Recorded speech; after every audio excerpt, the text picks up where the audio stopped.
Research reveals nearly half of over 55s in the UK do not have a will.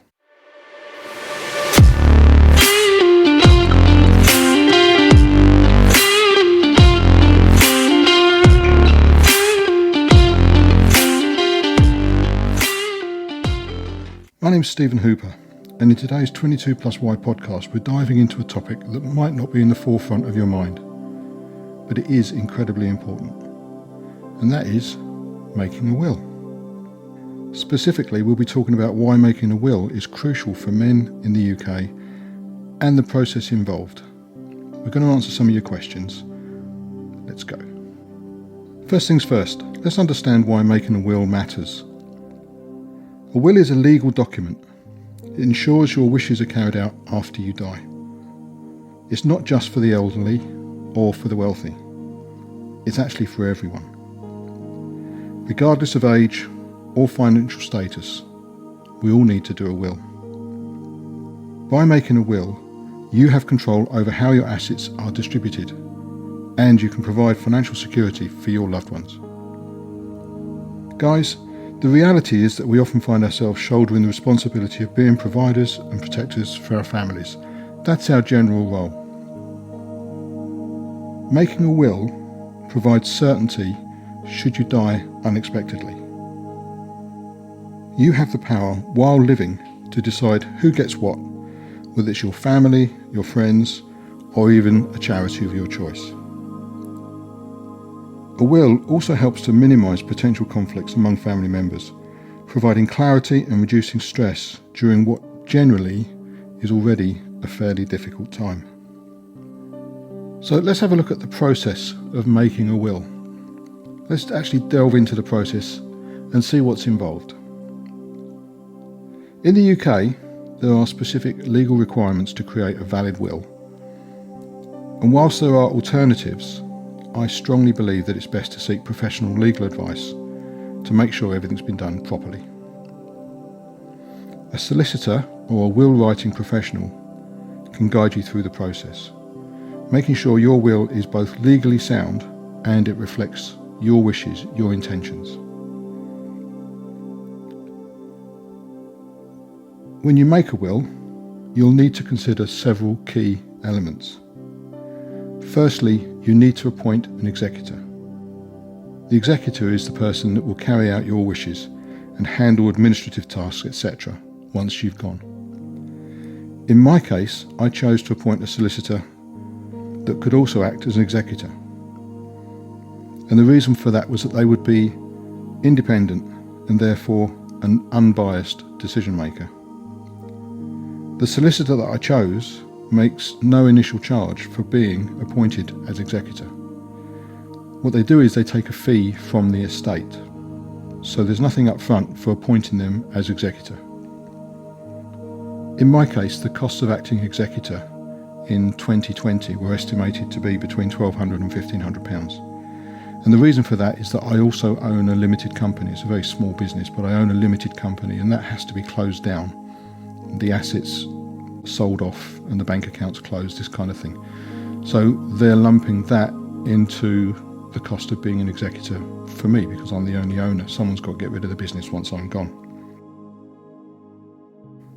For the cost for a purely personal, typical, for want of a better word, executor role, it's more likely to be between £600 and £800. But again, that comes out of your estate. It's not something you have to pay up front. So the cost is not there whilst you're living. You haven't got to find that money. It will just come out of your estate. So that's the first thing you need to do, is to appoint an executor. The second thing you need to do is you'll need to name your beneficiaries. Who is it that's going to benefit from your estate? This can be individuals, it could be family members, friends, whatever. Or it can be organisations. So you could be leaving half of your money to a cat's home or something like that. If you don't do a will, you don't have that option. And it's essential to be clear and specific about what you want to happen to avoid any confusion later on. Remember, you won't be there to sort it out. And if you don't make a will, none of what you want can be guaranteed to happen. So that's the basic considerations you have to have when you decide to make a will. The actual process for me, what was actually involved, if you like, so I've got a list here and I'll go through them. First of all, the solicitor that I chose sent me a list of to-dos, a list of things that I needed to prepare before we had our first meeting at their office. So this was things like, who do I want to be my beneficiaries, who do I want to be my executor, as I've just mentioned, but also any way that I particularly wanted things divided up, or if I had personal items like a pen that I wanted to give to somebody, or a watch to give to somebody else, or whatever. So there was this list of things that they sent me, and along with that was a list of the valid IDs that I needed to take with me to the meeting, because I had to prove I am who I say I am. Once I'd done that and sent it back to them, we then scheduled a 1-hour meeting at the solicitor's office, and we put together a plan, and we used the list as the basis to make sure nothing had been forgotten. So that was a couple of evenings of me doing stuff, just putting together a list, thinking things through. Then a 1-hour meeting at the solicitor, very easy.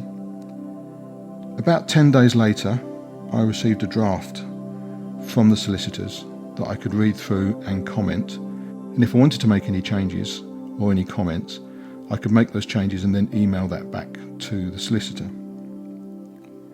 Once we completed that process, 5 days later, we had our second meeting at the solicitor's office. And there, I signed the will, and the solicitor provided someone to act as a witness, and that was it. Job done. Paid my money, my will was done, finished. So probably 2 hours of time at the solicitors in 2 different meetings, and maybe 3 evenings, something like that. Now I have a blended family, add that to consider. I also have grandchildren to consider, and I also have a limited company to dissolve. And it only took me 3 evenings or so, and a couple of meetings with the solicitor. So not particularly onerous. So let's have a look at some of the specific considerations that you need to bear in mind when you're making your will. Let's look at the case that, first of all, if you're a married man and you've got children, what happens if you and your spouse die at the same time? What happens if you both get wiped out in a car crash, coach crash, train crash, plane crash, whatever? Something happens and you both die at the same time, or you both die within a period of time where there's no way to arrange an alternative will, a second will. You've got to take care of your kids, number one priority. Neither of you are around, so you need to appoint somebody to look after your kids. You need to find something called legal guardians. This is generally, or very often, either a godparent, or it's a brother or sister of one of the parents that already has children, this kind of thing. You need to discuss it with them first, make sure they're willing to do it, and then you need to make sure that that is included in your will. That's just taking care of the legal guardianship. On top of that, kids are expensive. Whoever takes on the guardianship role will need money to be able to raise the children. All of the assets that you have can be sold and placed into trusts, and there's different kinds of trust funds that are available. One of them would be accessible by the guardians, so as they're raising the children, they have access to money to raise them properly, make sure they have what they need, anything towards education, clothing, food, all these kind of things. They will have access to money specifically there for raising your children in the event that you're not around.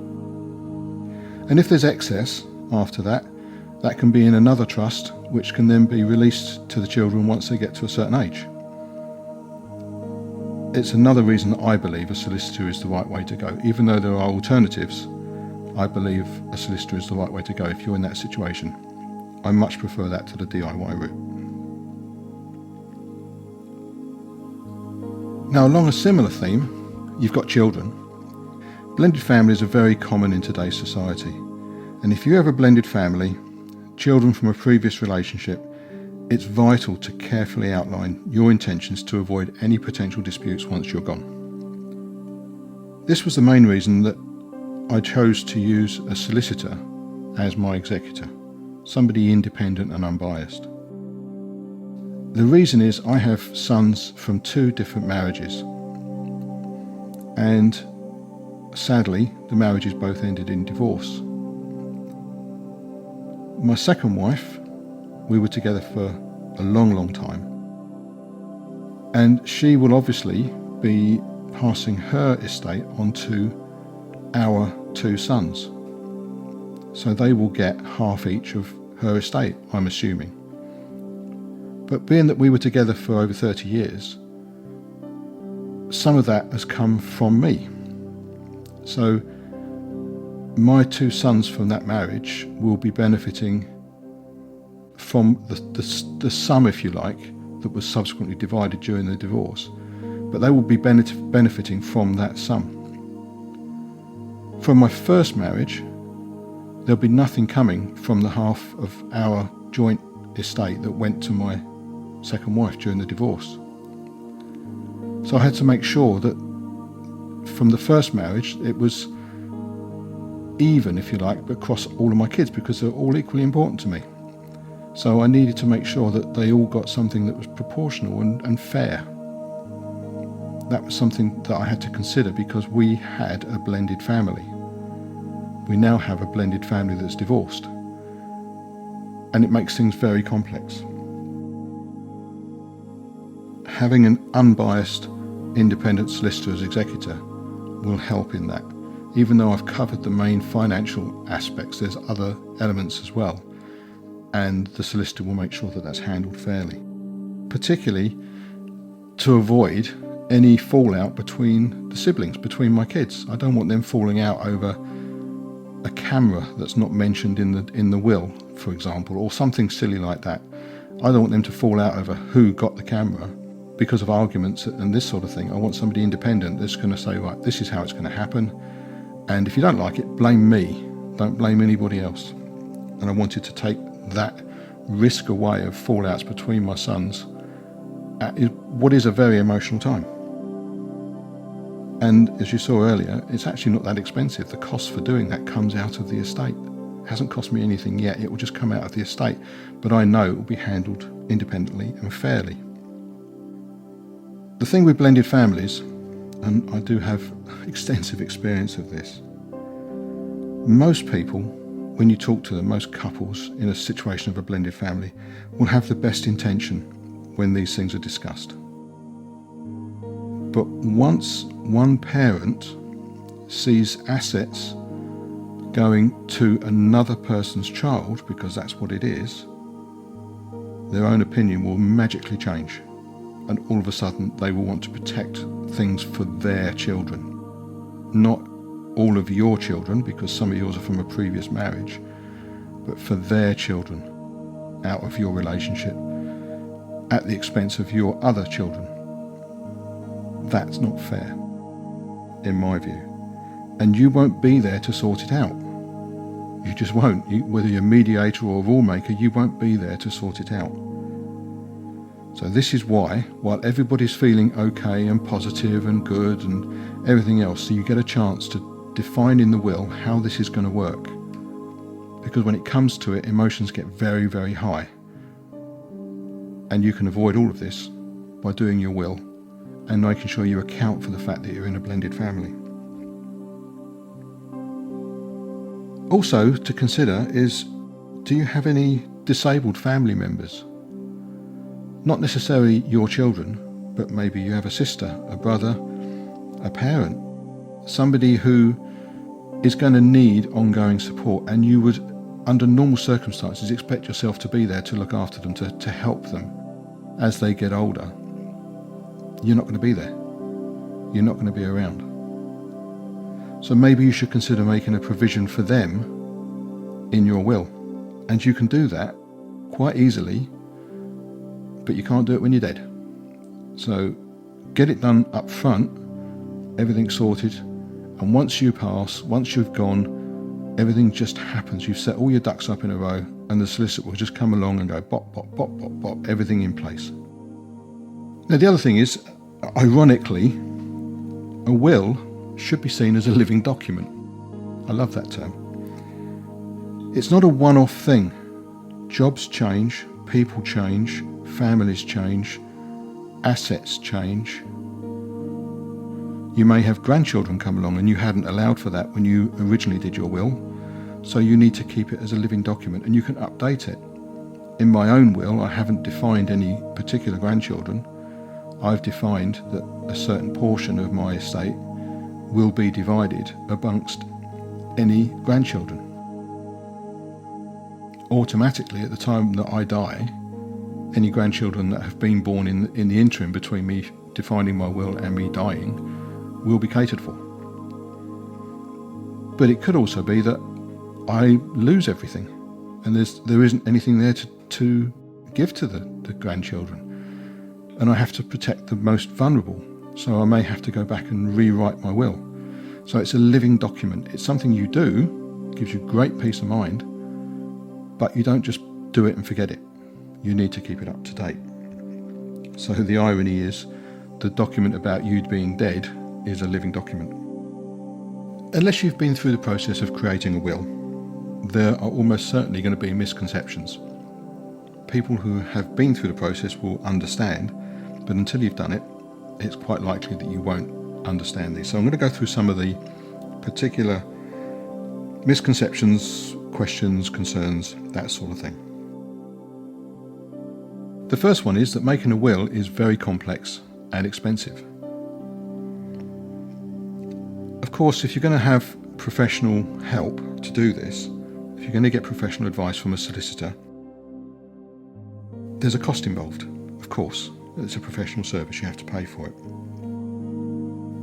But think of it as an investment, because you're going to make life easy for your family when you're gone. Things are going to happen the way that you want them to happen when you're gone. So just think of it as an investment. That's the first thing. So aside from being there to smooth things over for your family, you're also going to save them potentially time, money, and even future legal battles. One of the misconceptions is that creating a will is expensive. I'll give you some actual figures. My will was professionally drawn up by a qualified solicitor that specialises in estate planning. That's what they do. The total fee for creating my will, the process that I explained earlier, in 2020 was £180, including VAT. So it's really not that expensive when you consider what it does for your family. Now, I did mention earlier there are alternatives to using a solicitor, and you can use a will writing service. That's perfectly acceptable.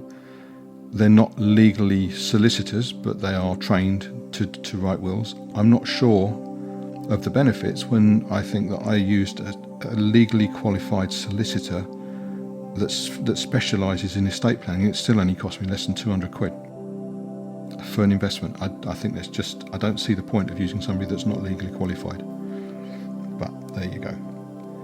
You can also, and it's perfectly legal, use a will template that you can buy from Amazon. Some of them you can download free of charge from some sites, but you can go onto Amazon. I'll put a link into the show notes. You can actually download an up-to-date will pack from Amazon for £11.99. So for £11.99, if you haven't got a complex will, complex family, if let's say you're single, it's just you and you want all of your money to go to Battersea Dogs Home, it's really simple. And for £11.99, you can download a pack off of Amazon to do that. You can make a will free of charge, no cost whatsoever. And the way that this works is a lot of charities now are offering a free will writing service. They will write and prepare your will for you in exchange for you making a donation from your will to their charity. So it doesn't cost you anything up front at all. It doesn't cost you a penny. But they will write your will out for you, and all they're asking is that you leave a portion of your estate to them in a will, and they will do everything for you. So you could say, well, I want 80% of my estate to go to divided between my two brothers, or whatever the situation is. I don't have brothers, but you know what I mean. And the balance I want to go to Battersea Dogs Home. And Battersea Dogs Home, if they're offering a free will writing service, will produce the will for you in exchange for that pledge. So there really is no financial impediment to creating a will. You can do it for nothing. You can do it for £11.99, or for less than 200 quid you can have a solicitor do it for you. It's more a case of people don't think about doing it. So that's a will. That's the cost of doing a will. It took me under 3 weeks from start to finish. It took me about 3 evenings and a couple of meetings with a solicitor, and it cost me 180 quid. Job done. If you die without creating a will, you will be dying in what is known as dying intestate. This means you don't have a will. That's all that means. It can lead to a lot of complications because there's no decisions been made for division of your assets and your estate. If you die intestate, law in the UK, well certainly in England, dictates how your assets will be distributed, and that may not match your wishes. It can also cause a lot of ill feeling amongst family and friends who were expecting to get something. You may have a son that's expecting a particular piece of jewellery, something that they would cherish and something they've wanted for forever, and the law just comes along and says, we're just going to sell all that, and there's a monetary value. So you can avoid all that by doing a will. So you avoid ill feeling. You have certainty over what goes where, and also it's quicker for your beneficiaries, for the people you leave behind. They will generally benefit quicker if you create a will. So just to go through how this works currently, the rules for intestacy, it follows a set hierarchy of who benefits from the estate. And currently, the order of intestacy is, number 1, your spouse or your civil partner.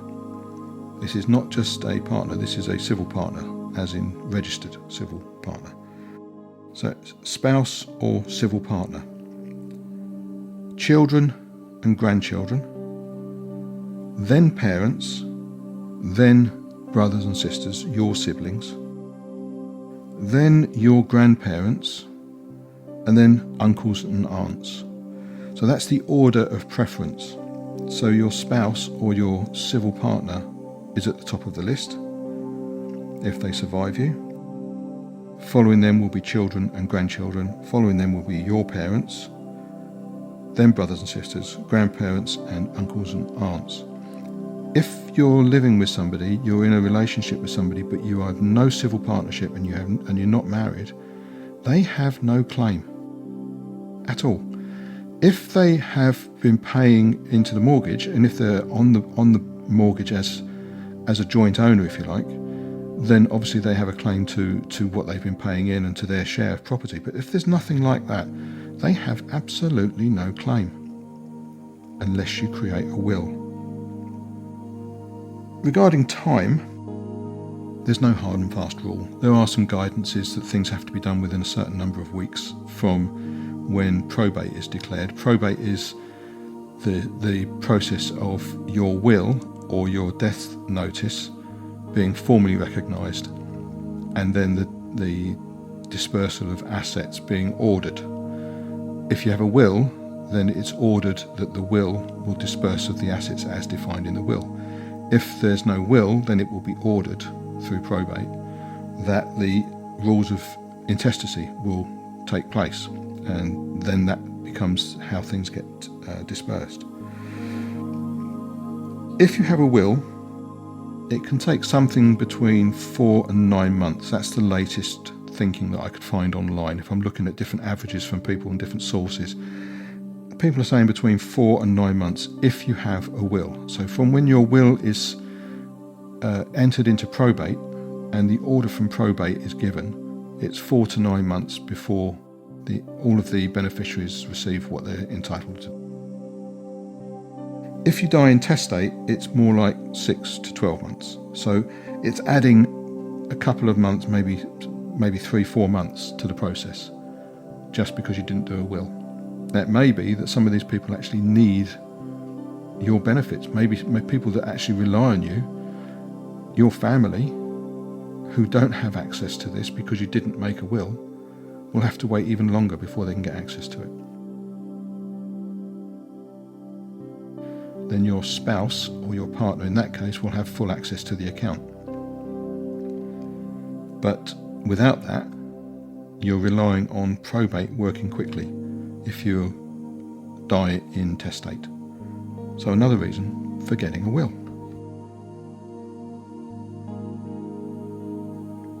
So let's talk about legacy. Some of us get to leave a legacy that keeps us alive in the minds of others. People like Princess Diana. She's remembered not just for her kids, they're all in the news, but for things that she did, like opening up AIDS awareness for people, the landmine work that she did. They get to be remembered. Most of us will just fade into oblivion in all but the closest of our family and friends' hearts and minds. We're just going to get forgotten. That's the way life goes. However, your family and friends may not forget you for the wrong reasons. So I'm just going to explain what I mean by that. I know someone who has just never found the time and isn't overly bothered about making a will. They're a house owner, so they have assets. They have 2 adult children. One of those children has 4 children of their own. So this person has 4 grandchildren. And the other child of this person is childless. So there's 2 adult children and then there's 4 grandchildren. But what there is also in this family is a lot of drama and strife. It's very much a family where sparks set off big arguments and then everything settles down and everything's lovely again, and then there's another big argument and everything settles down. But I talked to this person about the importance of making a will, and the response I got was along the lines of, well, I won't be here, so it won't be my problem. With the best will in the world, I don't understand how you could just leave everything so it's up in the air for your kids to sort out when you're gone. I don't get it. To me, simplifying things for my kids at a time when they're probably going to be emotionally upset is part of my legacy. If I can make things go smoothly for my family, then so much the better for their memory of me. If I'm just making a whole load of extra drama for them, I'm just going to lob a grenade into a field and say, there you go, catch that and get on with it, that's going to be the legacy that you leave behind. That's going to be the memory that you leave behind. I don't understand it. Personally, I don't get it. But I know this person isn't alone. If that's how you think, oh, well, I'm not going to be here, it's not going to be my problem, just have a think again, because these are your kids, or these are your friends, or these are your family. And do you really want to just leave them to sort things out and have a load of grief and possibly expense as well, when you could avoid it just by doing a will? Even if you do a charitable will, it doesn't cost you anything. Or if you do an $11.99 will off of Amazon, for 12 quid. I know what I would rather do. The other thing is, a lot of people think doing a will is something that you really only need to do when you start to get old, or if you've got lots of assets, this kind of thing. So if you're a rich person. I created my will when I was 60. Far too late in my opinion, and I'd thought about it many, many times, but I just never got around to it. I had already lost friends unexpectedly. By the time I was 60, I'd lost friends from school. I'd lost friends that I'd made subsequently in life that were a lot younger than me. They died through motorbike accidents or whatever, car crashes, this sort of thing. And they were not prepared for it. I didn't need to wait until I was 60. I shouldn't have waited until I was 60. On top of that, as well as being a married man with children, those sort of responsibilities, the sort of work that I did put me in situations where my risk of getting killed at work, if you like, was higher than my 9-to-5 colleagues back in the office. I used to travel extensively for my work, and sometimes in places where I'd rather not have been. I put my life at risk a few times in going to places that I shouldn't have, potential war zones also. And I should have made my will 30 years before. I should have done it when I was 30, not when I was 60. The other thing is, and this is quite interesting, as soon as I did my will, I felt a huge weight lift from me, a huge responsibility was gone. I knew that I'd done something that I needed to have done. I should have done it a long, long time before. And I felt this load lift off me to say, well, that's done now. I don't have to worry about it. I've done everything I possibly can for my kids when I go. Okay, I may have to titivate the details of it and keep it up to date, but right now, if I was to die tomorrow, I know that my estate will be divided up the way that I want it to, and my kids will be protected in the way that I wanted to protect them, and my grandchildren, etc. It actually reduced a lot of stress from me, and I literally felt my mood rise. It was amazing, an amazing situation. The closest I came to doing a will, and it wouldn't have been legally valid now I look at it, was the first time I went into the Troubles in Northern Ireland. I went there as a civvy, but it was very much when the Troubles were alive, and as you can tell, I have a very English accent, and I felt that I was putting myself at risk. It was my work, it was my job, and the people were absolutely lovely. I absolutely adore Northern Ireland. But in the 80s, it wasn't a place for an Englishman to be walking around necessarily, particularly in the part that I was working in. But I made a note of what I wanted to do to protect my wife at the time, and I wrote everything out, I signed and dated it. I gave it to my mother-in-law at the time and said, look, if something does happen, can you give this to my wife? And she took it to give that to her. But it was more of a letter. Although I made a statement that I wanted everything to go to her with a proportion to go to my kids from previous family, it wasn't legally binding because I hadn't had it witnessed. All I needed was a witness signature and it would have been fine. But that was back in the 80s. And realistically, it was a crazy thing to do, to go over there without having made any plans for something that might have gone wrong.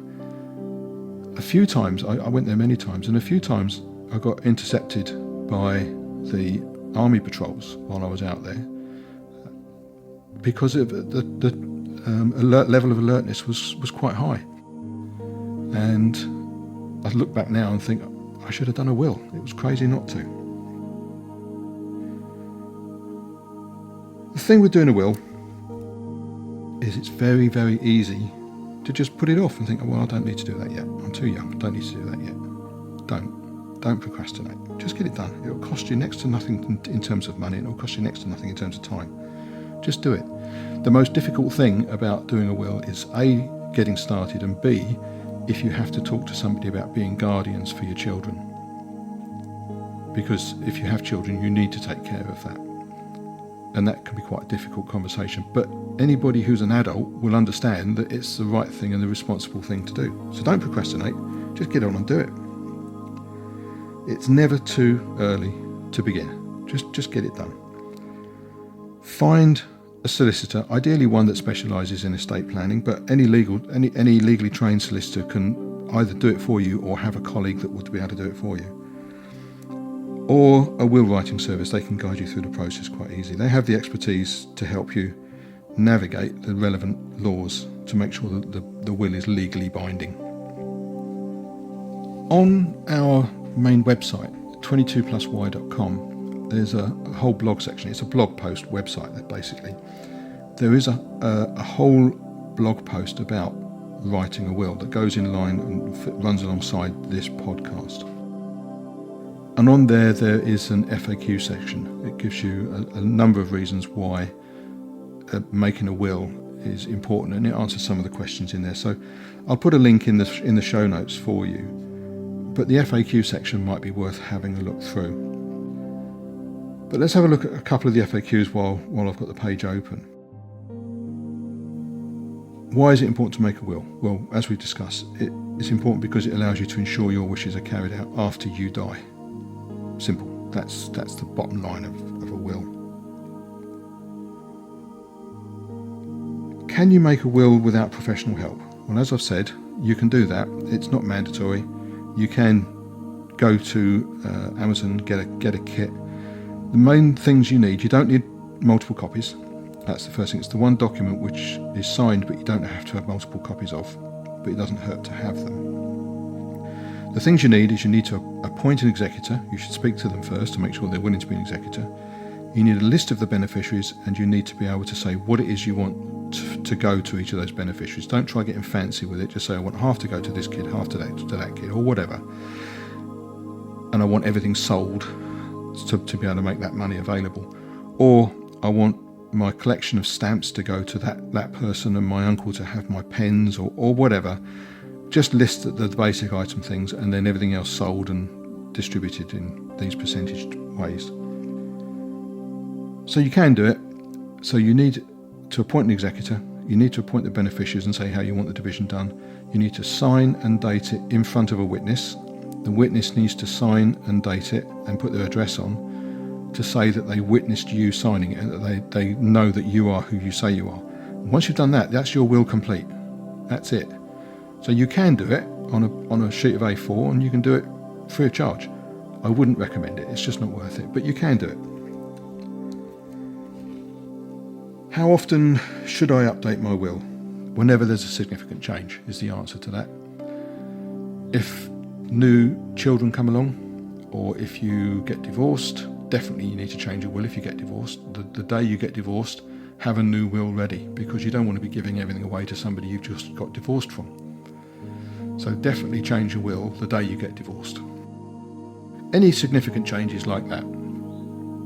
If you sell your house and you spend your money on vacations and you're now living in rented accommodation, obviously you won't have a house to go into the estate, so you need to update your will.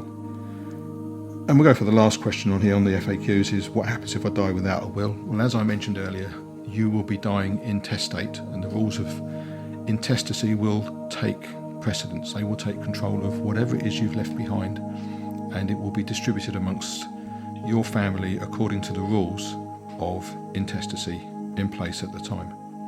So starting with spouse or a civil partner, and then children, grandchildren, grandparents, etc. Parents, grandparents, in that order. As I said at the outset, you're probably not thinking about this. It's not something most people think about very often. You may think you have plenty of time, but life is, in truth, very fragile. I've lost friends far, far too young, and it's sad enough to lose them when they're young, but also to know that they hadn't prepared to look after the people that they loved. So it caused problems for them. So take the time to do it, and then you can rest easy knowing that you've done it. It's a simple thing to do. There's really no reason not to do it. Anyway, I hope you found this podcast useful. If you did, please like, share, subscribe. Tell your mates. Definitely tell your mates, because it may be one of your mates might be, in a position where they should have a will to protect their family. So tell your mates, share this podcast with your mates, and then you can rest easy. Okay? My name's Stephen Hooper. This has been a podcast from 22plusy.com. Bye.